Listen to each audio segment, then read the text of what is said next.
Hey there. Hope you have the time to listen. Sorry, I just can't help myself. Fate just dropped off her notes on the next profile. So let's see if it's a good one. What luck, this is last week's story from the other side. So this time it's a white knight learning that not all shadows are black. I hope you enjoy the tale, and if you have any questions, please don't hesitate to ask. Name, Preston Shephard. Race, human. Sex, male. Age, 16. Height, tall. Shape, sports. Magic class, light construct Mansa. Occupation, Bits and Bobbles Jewelry Shop. Employee. Affiliation, Night Watch, formerly. Charity Club. Soccer team. Family, Preacher Andy Shephard, father. Phoebe Shephard, mother, deceased. Relationships, Jaden Beldom, boyfriend. Jasper Azura, boyfriend. Gabriel Hearthstone, best friend. Mallory Blackwood, mentor, confidant. Background: Preston was born in Fair Silver into a strict but loving home.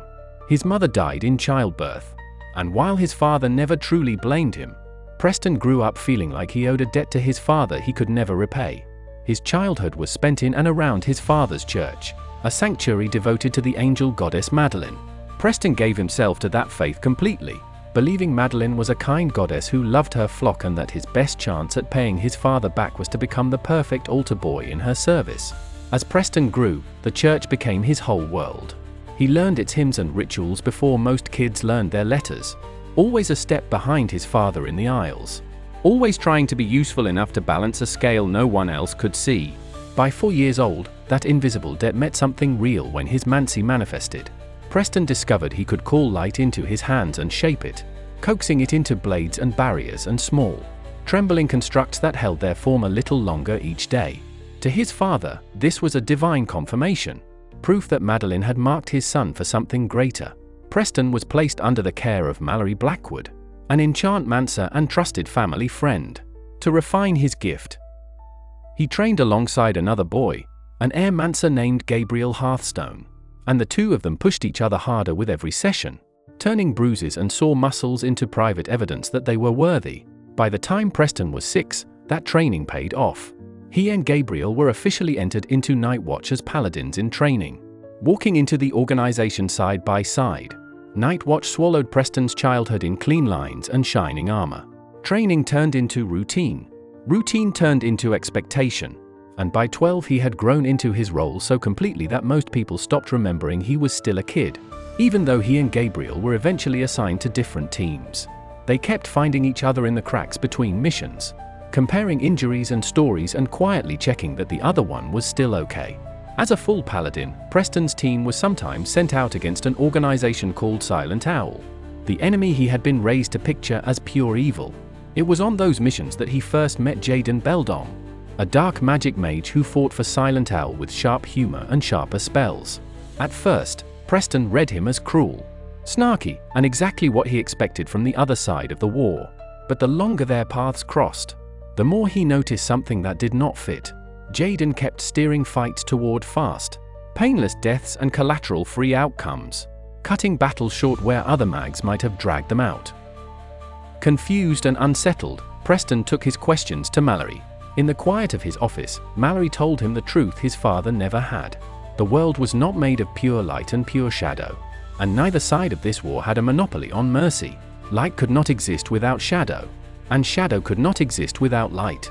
That conversation broke something open in Preston, and from then on he began targeting Jaden deliberately, not to destroy him, but to understand him. Over the next year, their clashes turned into something more like a conversation held in spells and feints. Preston studied the way Jaden moved, the way he always seemed to angle things so bystanders could escape, and the way his jokes landed like armor instead of knives. Somewhere in that constant collision, Preston's curiosity turned into something softer and far more dangerous. When he realized what it was, he went back to Mallory in a panic and asked if he had been corrupted. Mallory only laughed gently and told him he was not cursed. He was in love. It was a terrible idea in the middle of a war, but not a sin, and only Preston could decide what to do with it. In the end, choice lost to gravity. Once it became obvious that Jaden felt the same way, they began dating in secret, stealing time in quiet corners and learning each other in ways that had nothing to do with combat. During that secret year with Jaden, Preston's world kept quietly cracking in other places too. Working inside Night Watch, he was interacting with angels, a race he had grown up admiring, only to see how many of them treated their disciples like property. Disciples were supposed to absorb an angel's sin so the angel would not fall by accident. A holy partnership Preston had been taught to revere. Up close, it often looked like abusive control. He watched one archangel in particular abuse his disciple and finally reached the limit of what he could excuse in the name of faith. Preston started reporting those angels to Raphael Wyatt, the angel who oversaw the Paladin division. There were no official rules against mistreating a disciple, but Raphael quietly made sure the ones Preston named found themselves suddenly buried in menial tasks and inconvenient assignments. One of the angels he exposed eventually discovered who had been speaking up and swore he would see Preston ruined. That chance came on an otherwise unremarkable night, when the angel caught Preston and Jaden together outside a garden that had been a battlefield earlier that day. He dragged Preston in front of Raphael, certain he would be rewarded for revealing a traitor. Instead, Raphael dismissed the accusation outright, refusing to condemn Preston for crimes the angel had no proof of. After the angel stormed off, vowing to find another way to get justice, Raphael told Preston in secret that he believed you cannot choose who you fall in love with, but advised him to lay low for a month so the angel's outrage could burn itself out. Preston agreed, promising to keep his head down for a while before meeting Jaden again. While Preston was keeping that low profile, the furious angel went over Raphael's head to the higher councils in Nirvana, the angel's home world. The council reviewed Preston's record, weighed it against the accusation, and settled on a lecture and a warning instead of any real punishment. A meeting was scheduled to remind Preston of his purpose. He was to banish evil from the world with Madeline's divine light. If his father had been a different man, that might have been the end of it. Instead, his father was adamant that Preston was innocent. Preston tried to downplay the meeting as a harmless misunderstanding. His father would not relent that Preston's record did not deserve to be tarnished because some angel had framed him. Preston tried to keep his father out of the meeting, but the man refused to stay away. He unexpectedly arrived anyway, demanding to know exactly what the council believed his son had done. When the answer came, it hit like a hammer. Preston stumbled through denials, but the more he insisted, the more his father became convinced. In a flash of anger and wounded faith, Preston's father turned to the council and rejected their leniency. He demanded a way to fix his son, to purify him. Because Preston's light construct mancy had always been described as a gift from Madeline, his father offered what he thought was a solution. Madeline's daughter Radiance was meant to embody her mother's light. If anyone could cleanse Preston, it would be her. As penance for his crimes, his father proposed that Preston become Radiance's new host. The council hesitated, then accepted. The idea was simply too useful to refuse. Preston did not get a chance to argue. Once the council agreed, Night Watch took him straight from the chamber down into the deeper facilities, where there were no valiant battles and no freedom. Just stone, restraints, and bright, unforgiving lights inside sterile labs. What followed was a long stretch of physical and mental torture meant to strip him down and hollow him out, breaking every piece of resistance until he would be safe to house Radiance. Between sessions, they shut him in a tiny room and handed him over to his assigned handler, a sin absorption mancer named Jasper Azura. Jasper had volunteered for the role at Gabriel's request and became the only consistent kindness Preston saw inside that place. Every night he tended Preston's injuries and quietly reported back to Gabriel and the rest of their team about how much worse Preston was getting. When Preston was 14, Night Watch finally decided he was broken enough. They summoned Radiance. The possession was violent and agonizing, a second kind of death that left Preston's body standing and his mind shoved deep into the back of his own head. Radiance took the front of his consciousness like a throne, and from that vantage she rewrote his world. Trapped and unable to move, Preston watched through his own eyes while she met Jaden on the battlefield again and again, wearing his face and his light, and ground Jaden down with the idea that the boy he loved had chosen divinity over him. The few brief windows where Radiance slept and loosened her grip were spent in the infirmary, being healed by Jasper and held together by Mallory, who refused to abandon him even after retiring. After a year of punishment, Jaden gained a cursed anti-magic ability. With it, he finally had enough power to match Radiance blow for blow. And Preston, drifting in the corners of his own mind, felt something like hope for the first time in years. It came with a different kind of terror too. If Jaden won, there was a very real chance he would have to kill Preston to do it. Preston made peace with that possibility, praying for the end to his torment. Radiance's control over Preston was designed with a failsafe. Even if someone managed to capture his body and lock him down, the goddess could drag him back to Night Watch's custody and reset him as many times as she needed. Preston knew this, so there was no way Force alone could free him.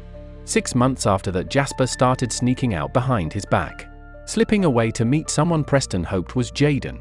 Jasper could feed him the truth and help him learn how Radiance worked, and together the two of them might find a solution.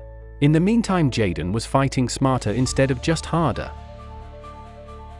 On a parallel track, Mallory was working the problem in his own way. He spent a year talking it through with Sterling Ashcroft, a powerful networkmancer, pulling apart rules and loopholes until Sterling finally came forward with a name he thought could actually make a difference: Evan Cook. Evan was a dimension-hopping skinmancer with a talent for dealing with gods. He went to Madeline herself and offered her something she wanted, trading his dimensional travel expertise and future allegiance for Preston's freedom. Madeline agreed. On the day of the ritual, they dragged Radiance out of Preston's body in another blinding, harrowing procedure, severing her hold. When it was over, Preston woke up with his own magic intact but with no goddess in his head and no debt left to pay. In the quiet after the ritual, when Preston was finally awake and Radiance was gone, Raphael came to see him. He laid out the situation in plain language, offering Preston his old paladin position back and, in the same breath, arranging for Jasper to be reassigned to Eclipse House Orphanage so he would not be trapped in the Radiance machinery anymore either. Preston listened, thought about his father, Madeline, the council, and every bruised Night Watch had ever called holy, and then told Raphael no. He did not want a sword or a title or a rank. He wanted a life. Raphael accepted the refusal without argument and made sure the paperwork matched Preston's choice, clearing the way for him to walk out and build something new. Nowadays, Preston's life is small on purpose. He lives in a shared home with Jaden and Jasper as lovers, a quiet, domestic triad built on the kind of ordinary care that used to feel impossible. In the mornings he walks to bits and bobbles and spends his days shaping metal and stone under Mallory's eye, using his light construct mancy for delicate, practical work instead of war. Jasper comes home from Eclipse House with stories about kids who need extra blankets or extra snacks, and Jaden shows up late with takeout or groceries and a tired grin, insisting he is fine even when he is not. Their evenings are filled with simple rituals, shared meals, small arguments about what to watch, Jaden falling asleep on the couch while Preston folds laundry and Jasper pretends not to hover. Preston still carries scars from Night Watch, Madeline, and his father, and there are nights when he wakes up screaming and sobbing, certain it will all be taken away. But when he looks around their kitchen in the morning and sees 3 mugs already on the counter, he knows this is his real calling. Not paladin, not host, not weapon, just a boy who chose a home and finally belongs in it. Personality. Preston learned early how to change his colors to match whatever the room demanded of him. On the surface he reads as bright and approachable, quick with a smile, easy to talk to, and genuinely energized by other people. But under that he is watching every shift in tone and power, adjusting himself to stay useful, harmless, or invisible as needed. Night Watch and Radiance burned out any naive trust he had in institutions, but they did not touch the part of him that loves hard. When he lets someone in, he orbits them with almost frightening loyalty, bending himself into whatever shape he thinks they need. Even in the quiet safety of home he aches to be helpful and approved of, eager to please in a way that makes him vulnerable to anyone. So the only ones who ever see that vulnerability or how dark his thoughts can go are Jaden and Jasper, in the hours when he lets the mask slip. Appearance. Preston is 16 with a tall, sporty build that still carries the ghost of all that training, even when he is just standing in a doorway. His hair is Verdian green, usually kept neat and tidy as a ghost habit from a lifetime of church and worship. His eyes are seal brown shot through with natural gold flakes that catch the light when he laughs. He dresses a little more formally than most kids his age, favoring polos, button-downs, and clean jeans or slacks, the kind of boy next door who looks like he could be heading to a family dinner or a church event without changing first. Abilities. Light Construct Mancer. Preston awakened as a Light Construct Mancer when he was 4. He was raised from childhood in Night Watch training halls, where every lesson drilled him on turning raw light into shields, bridges, and solid shapes instead of loose beams. Over the years, that training and his own stubborn focus turned his magic into precise hard-light constructs. He creates barriers, platforms, and simple tools that hold their form as long as he keeps his will on them.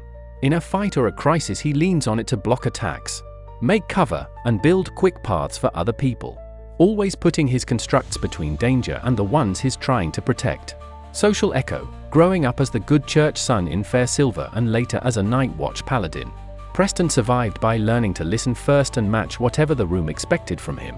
That training and pressure left him with a quiet, automatic gift for reading tiny shifts in people's tone and body language and then mirroring back the version of himself that keeps things smooth. He uses that to blend into new groups, keep tense conversations from boiling over, and gently steer people toward feeling safe around him, even when he's hiding how shaken or exhausted he actually is. Thread the needle. Years of very precise work under Mallory and later at Bits and Bobbles left Preston with an intensely trained sense for tiny details, giving him a razor-sharp eye and steady hands that he uses to set stones, fix small flaws, and shape his light into careful, exact forms instead of messy blasts. That's it for valiant Preston. It's truly nice to see a story of love and war from both sides of the coin. Goodbye for now, and hope you come back soon for more awesome stories about our